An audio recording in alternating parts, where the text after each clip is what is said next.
susunod na programa ay rated PG. Patnubay at gabay ng magulang ay kailangan sa mga batang manonood.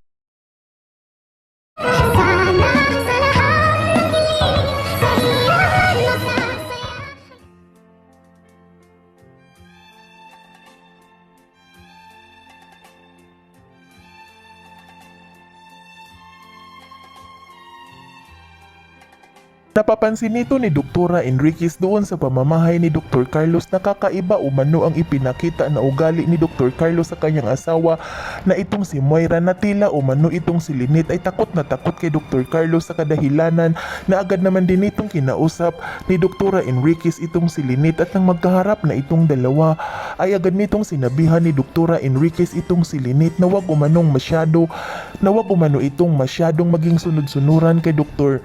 Carlos dahil kasalamang umano sila sa papel at hindi umano nito pagmamayari ni Dr. Carlos ang katawan ni Lynette.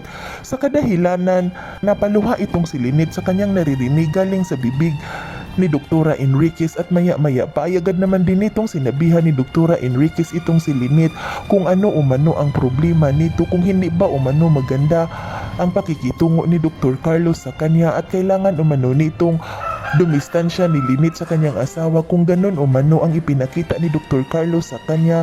At maya-maya pa ay ikinagulat naman din nito ng dalawa nang magsalita itong si Dr. Carlos at sinabihan nito ni Dr. Carlos itong si Lynette na umakyat muna umano ito sa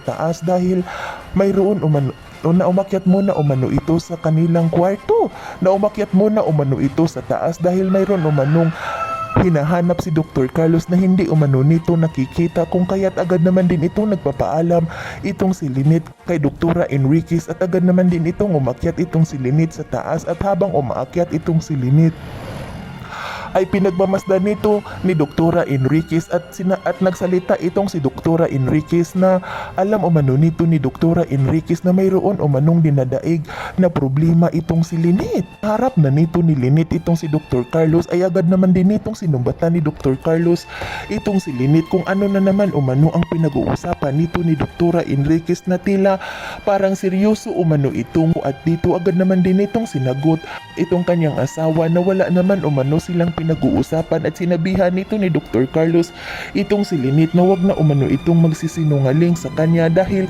kitang-kita umano nito ni Dr. Carlos ilang dalawa na nag-uusap na tila mayroong malalim na pinag-uusapan itong dalawa, at nakita pa umano nito ni Dr. Carlos na umiiyak itong si Lynette.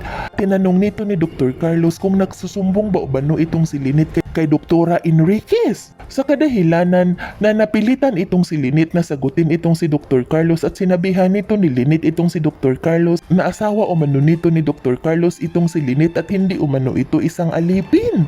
Yan ay ating aabangan sa susunod pa na pangyayari sa kaganapang ito ng abot kamay na pangarap. Huwag mong kalimutang isubscribe at i-hit ang notification bell ng aking channel.